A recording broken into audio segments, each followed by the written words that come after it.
Sánchez prepara cambios en el gobierno para mediados de julio, una vez resuelva los indultos y encauce el diálogo con Cataluña. Así se lo ha transmitido Moncloa a los diferentes candidatos a los que ha ido entrevistando en estas últimas semanas. Ya lo dijo el noble siciliano Tomasi di Lampedusa en su novela El gato pardo. Si queremos que todo siga como está, es necesario que todo cambie. De ello hablaremos hoy y también les contaremos un nuevo dato de Plus Ultra que revela el complejo entramado en el que está involucrada la aerolínea y que, se mire por donde se mire, termina conectando con el gobierno venezolano. Comentaremos también los planes para subir el salario mínimo y el debate sobre la desescalada de las mascarillas. Vamos ya con todo.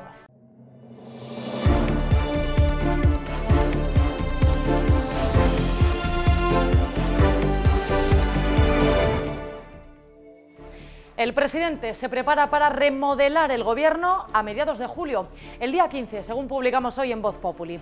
Moncloa lleva semanas trabajando en el nuevo organigrama y entrevistando a varios candidatos para ocupar las secretarías de Estado, y a todos ellos les ha transmitido la misma idea. El cambio tendrá lugar a mediados de julio, una vez superado el trámite de los indultos. Es una información de Jorge Sáenz. ¿Qué tal, Ana? Pues efectivamente contamos en Voz Populi que el presidente Sánchez quiere marcharse a las vacaciones de agosto con todos los deberes hechos, y esos deberes son los indultos a los presos separatistas, la reunión con el presidente de la Generalitat, Pere Aragonés, y finalmente la crisis de gobierno que se va a producir en la segunda quincena de julio, como bien has dicho.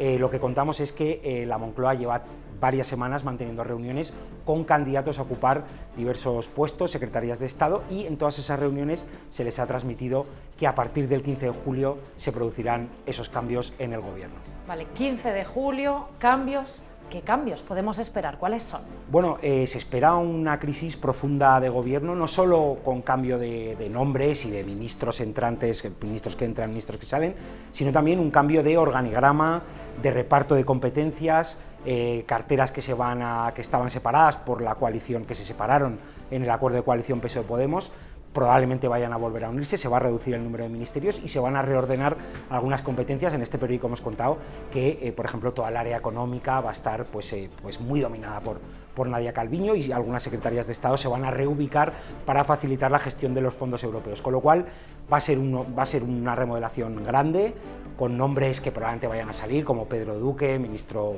de Ciencia, que se da prácticamente por cesado, y será una remodelación importante con la que Sánchez quiere aguantar los 2 años que quedan de legislatura.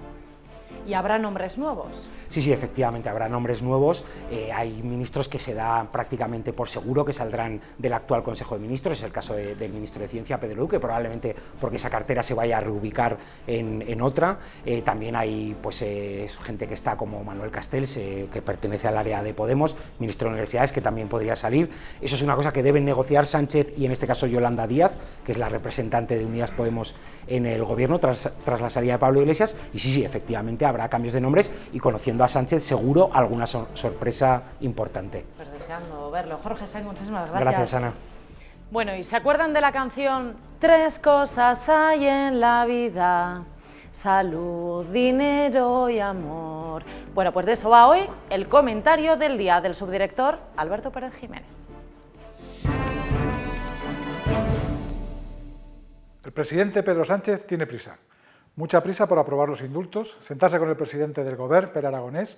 El perdón a los presos del procés es una de las condiciones de la Generalitat para ello, y hacer la crisis de gobierno en la segunda quincena de julio, lo que le permitiría coger el Falcon e irse de vacaciones a Doñana o a La Mareta y enfilar la segunda parte de la legislatura. Una segunda parte en la que, con los presupuestos aprobados gracias a los socios nacionalistas e independentistas más Podemos, en Moncloa se intente lo que ahora mismo parece imposible: una remontada en las encuestas gracias al reparto de los fondos europeos y el esperado rebote económico. En Moncloa quieren empezar a manejar otra vez la agenda, la misma agenda que no controlan desde que la moción de censura en Murcia, esa operación genial de Iván Redondo que acabó en un rotundo fracaso, marcara el comienzo del fin. Quieren olvidarse lo antes posible del 4M y que se deje de hablar de sus fracasos internacionales. Basta con ver la reciente cumbre del pasillo con Biden o del escándalo Plus Ultra, el multimillonario rescate que ya ha llegado al Tribunal de Cuentas gracias a las informaciones exclusivas de Voz Populi y a la denuncia de Ciudadanos. Este gobierno quiere que los ciudadanos y los medios empecemos a mirar hacia otro lado. Como el trilero en el juego de la bolita, Moncloa quiere precipitar todo sin solución de continuidad. Indultos, reunión con el Govern y nuevo gobierno en la segunda quincena de julio. Y pistoletazo de salida hacia las vacaciones, la nueva normalidad y la España vacunada. Ese será el nuevo mantra en septiembre. Sánchez se venderá como el gran responsable de la vacunación y de la inmunidad de rebaño, y además el gran repartidor del maná de los fondos europeos. Y por si fuera poco, el gran solucionador del eterno problema catalán a base de reconciliación y concordia.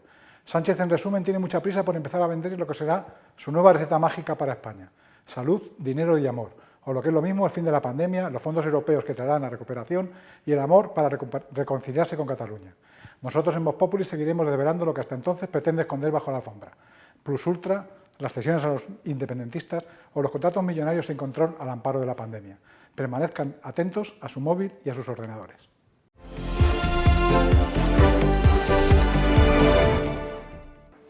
Y en el capítulo de Plus Ultra vamos conociendo cada día nuevos datos que revelan el complejo entramado en el que estaba envuelto la aerolínea y que de una u otra forma terminan entrelazando con el gobierno venezolano. Ya hemos publicado que Plus Ultra pidió préstamo a un banco panameño que tiene inversiones en la petrolera pública de Venezuela, y ahora desvelamos que también acudió a un prestamista suizo que tiene vínculos con el régimen de Nicolás Maduro. Casi 1,5 millones de euros recibió, comprometiéndose a devolvérselos con intereses en cuanto recibiese el rescate del gobierno español. Marina Lías. Así es, Ana. Según hemos podido averiguar mi compañera Beatriz Triguero y yo, Plus Ultra suscribió otros contratos para recibir préstamos por valor de 1,3 millones de euros procedentes de fondos que pertenecían a un mismo inversor de origen suizo. Estos fondos estaban domiciliados en sitios distintos, en Inglaterra, en Suiza, otro en Gibraltar, y esto se produjo meses antes de recibir la financiación y el rescate por parte del gobierno español. Se comprometía a devolverlos en 5 días después de recibir el rescate, es decir, ipso facto. Claro, ¿cuáles son esos vínculos de este empresario suizo con el chavismo? Bueno, pues hay medios venezolanos que lo vinculan a varios personajes bastante relacionados con Chávez y con Maduro. Uno de ellos es Víctor Vargas, el apodado como banquero de Chávez. A él se le relaciona con una petrolera llamada Esvenca, y esta petrolera Esvenca tendría negocios con otra empresa de nombre distinto a estos fondos del mismo prestamista suizo. El medio Armando Info ha sido el primero en hacerse eco de estos nexos, pero Voz Populi también ha tenido acceso a documentación de una de las empresas de este prestamista suizo, y en una resolución del Consejo de Administración de la empresa se puede comprobar que sí que tiene negocios y bastantes transferencias de acciones o en concepto de facturas por parte de la petrolera Esvenca y demás firmas vinculadas al chavismo. Es lo que contamos, que de una u otra forma todo termina allí. Todos los caminos llevan a Roma. Marina Lías, muchísimas gracias. Gracias. Y el Gobierno ha tomado una decisión sobre el salario mínimo. Lo quiere subir hasta los 1.047 euros de aquí al año 2023. Y a partir de ahí, el Ministerio no se va a mover, se planta. Lo único que está dispuesto a negociar con empresarios y sindicatos es el ritmo y el calendario de esta subida, sobre la que, por cierto, hace unos días alertaba el Banco de España. Alejandro César. Eso es, Ana. El Gobierno ha cambiado el enfoque. Con el salario mínimo tradicionalmente se sentaba a negociar con la patronal y con los sindicatos sobre si era conveniente o no subir el salario mínimo y ver hasta cuándo, y sin embargo ahora el enfoque es diferente. Ahora se van a sentar sabiendo que lo quieren subir hasta una cifra y solo van a negociar el ritmo de subida. Cuánto se sube en 2021, si es que se sube este año o ya no, cuánto en 2022 y cuánto en 2023. El Gobierno constituyó a principios de año un grupo de expertos, sobre todo lo hizo el Ministerio de Trabajo, para que determinara a qué equivale el 60% del salario medio, porque ese es el nivel al que quieren subir el salario mínimo. Parece que este grupo de expertos ya ha emitido dictamen, no lo ha enviado oficialmente al Gobierno, pero desvelaba El País esta semana que el 60% del salario medio, según este grupo, estaría entre los 1.012 y los 1.047 euros en 14 pagas, con lo cual, desde los 950 euros en 14 pagas en que está ahora, el Gobierno lo va a querer subir hasta ese nivel. Habrá que ver a qué ritmo. Va a dejar muy poco margen, sobre todo a los empresarios, que son también los que están poniendo más oposición. Y ante esta actitud ha sido el informe, ¿no?, de ese grupo de expertos en el que se ha basado el Gobierno. Claro, es que en diciembre el Ministerio de Trabajo ya se sentó, tuvo reuniones tripartitas con patronales y sindicatos para intentar subirlo, pero la COE se opuso a ningún incremento porque decía que, dada la coyuntura del país, no era el momento, ¿no? Entonces, también se veía un poco respaldado por la ministra de Economía, Nadia Calviño, que también hizo algunas declaraciones diciendo que efectivamente probablemente no era el momento. Y cuando se sentaban en estas reuniones, la ministra de Trabajo, Yolanda Díaz, antes decía que no iba a decir hasta dónde iba a subir el SMI porque eso había que negociarlo. Después de esa negativa y que se bloqueó el asunto, el Ministerio constituyó un grupo de expertos para ver hasta dónde lo podían subir y ahora parece que eso ya está decidido. Ya no tienen que negociar hasta dónde lo van a subir, sino que eso ya viene dado por el grupo de expertos. Entonces parece que van a utilizar este dictamen para dar a entender que este grupo de expertos recomienda esta subida, cuando en realidad ellos se han limitado a decir a qué equivale el 60% del salario medio, pero no han evaluado si merece la pena ahora o conviene subirlo, pues teniendo en cuenta el IPC, el empleo, la productividad o la renta nacional, que es lo que se supone que hay que tener en cuenta para decidir una subida del salario mínimo según el Estatuto de los Trabajadores. No, es que la decisión ya está tomada, entonces. Parece que sí. Alejandra Alcesa, muchísimas gracias. Gracias como a ti. siempre. Bueno, esta semana se debate la desescalada de la mascarilla, si va a dejar de ser obligatoria en exteriores o en determinadas circunstancias. Con el avance en la vacunación, son varias las comunidades autónomas que se han mostrado favorables a retirarlas progresivamente. Es el caso de Madrid, Andalucía, Galicia o Cantabria. El coordinador de alertas sanitarias, Fernando Simón, ya adelantó que podrían retirarse durante este mes. Pero, ¿qué dicen los epidemiólogos, los especialistas y qué ocurre en otros países europeos? Borja Negrete lo resume en el siguiente vídeo. Se acerca el momento de quitarse la mascarilla, al menos en el exterior.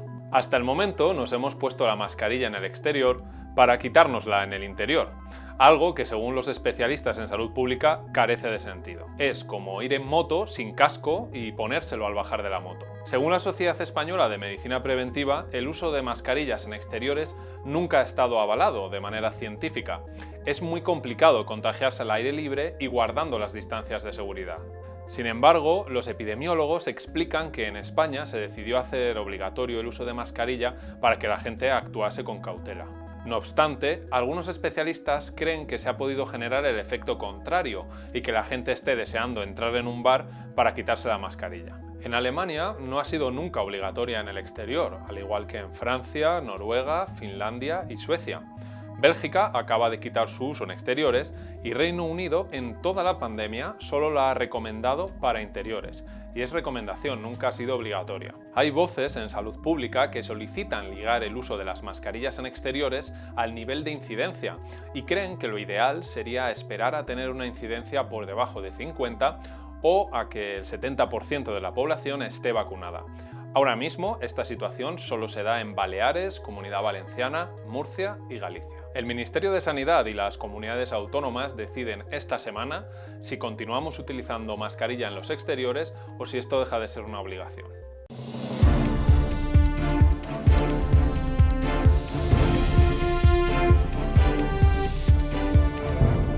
Bueno, indultos, el papel del rey que se ha colado en este debate. De todo ello vamos a hablar hoy en la mesa de análisis en la que nos acompaña Irene González, bienvenida. Hola, ¿qué tal? Un placer.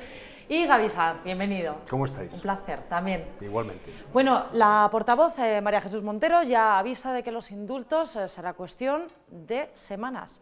Escuchen. Lo más previsible es que se pueda abordar esta cuestión previo a que se produzca la reunión entre el presidente Aragonés y el presidente Sánchez. Lo que se ha transmitido por parte del presidente del Gobierno al Ministerio de Justicia, como no puede ser de otra manera, es el máximo rigor, la máxima eficacia y, por tanto, lo importante son los contenidos, más allá de que, desde nuestro punto de vista, cuando esté sustanciado, los traeremos porque no hay ningún tiempo que perder y, por tanto, se hará. Yo espero, ¿no?, que la próxima semana, pero no podemos establecer esa fecha. Irene.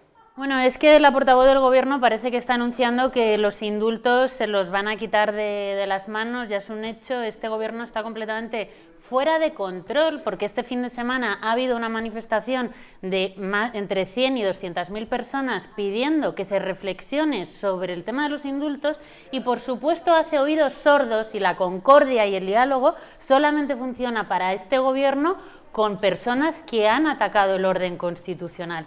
Entonces, bueno, habla de ello como, bueno, la semana que viene vamos a aprobar una ordenanza municipal, habla de esto así, con esta falta de respeto. Ella habla de rigor y de eficacia en el indulto y en saltarse la ley.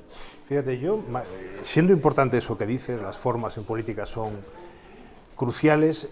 Yo me atendría más que a, por ejemplo, lo que ha pasado en Colón este fin de semana, que sabíamos perfectamente que la oposición está absolutamente en contra de los indultos y el gobierno lo da por descontado, en un hecho que ha pasado esta misma semana ya, que es Pere Aragonés ha dicho que no se va a ver con el rey de España, Felipe VI, que es quien va a firmar esos indultos, y no lo va a hacer en el marco de una cena del Cercle de Economía, y ha dicho que no va a ir y que va a mandar a un número 2 o a un número 3, es decir, un nuevo feo a la corona, en este caso, a la jefe del Estado, porque esto no va de monarquía o república. Y además hemos sabido que Pere Aragonés va a viajar a Waterloo, a Bélgica, para verse con Puigdemont. Y claro, yo creo que el gobierno sí debería reflexionar, más allá de las formas de las que tú hablas, que es cierto que también son importantes en política y en justicia, ni te digo, en el hecho siguiente.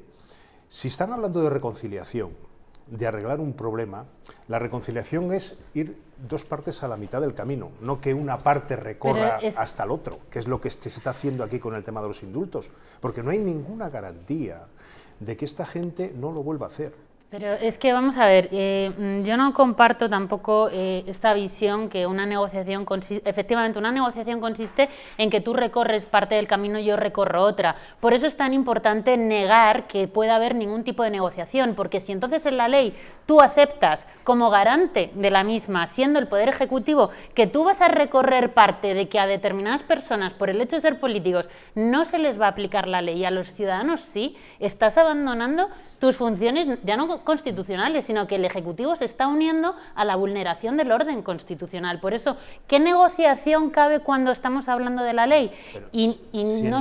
O sea, dices, tienes que llegar a un acuerdo con unas personas. Oiga, ¿y por qué no se pone de acuerdo con la Cataluña constitucionalista, que está completamente ignorada de las instituciones y es la que está sufriendo estas políticas? Es que este marco de los secesionistas que hay que negociar, Hay un problema previo, que es que el constitucionalismo, y aparentemente o teóricamente el gobierno debería ser el máximo representante del constitucionalismo, no puede asumir el discurso del adversario de que España tiene un problema con Cataluña, porque no existe. Lo que existe es un problema dentro de Cataluña entre las dos mitades de Cataluña.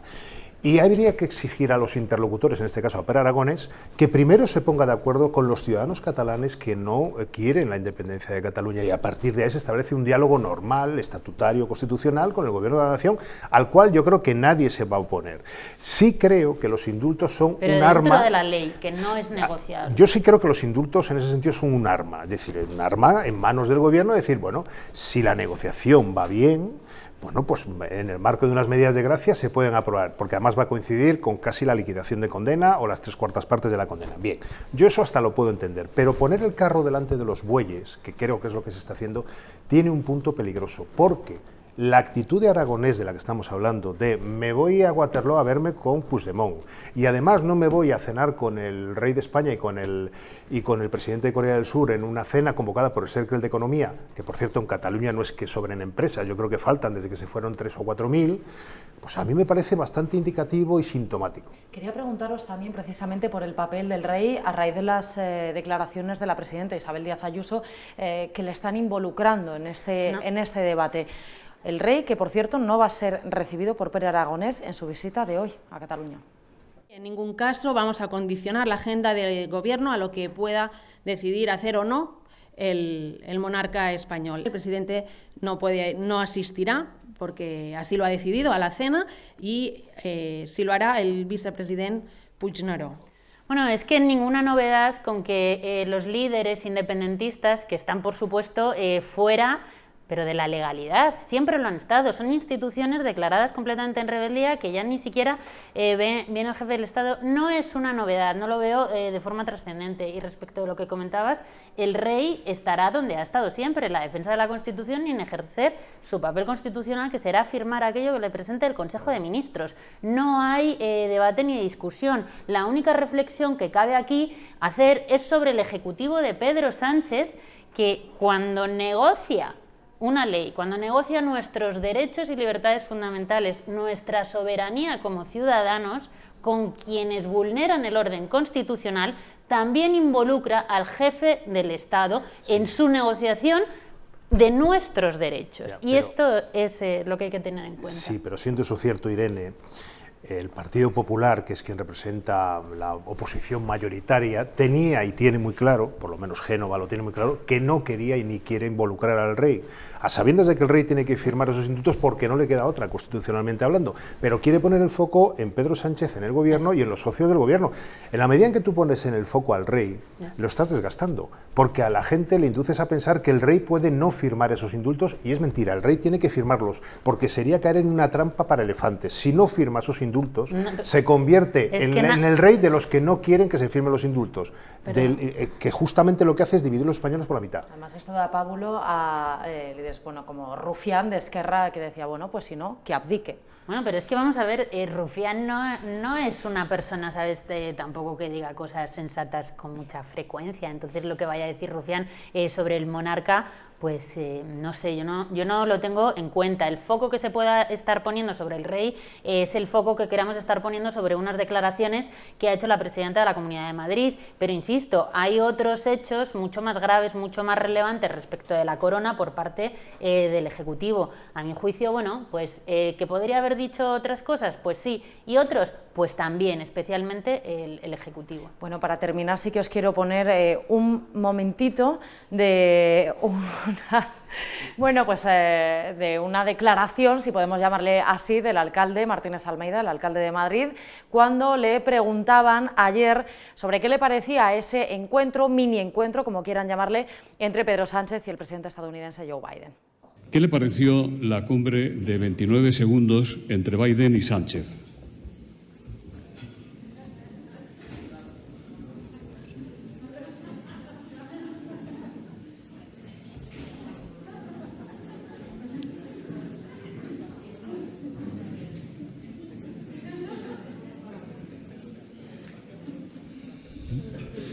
Yo juro que esto no lo tenía preparado.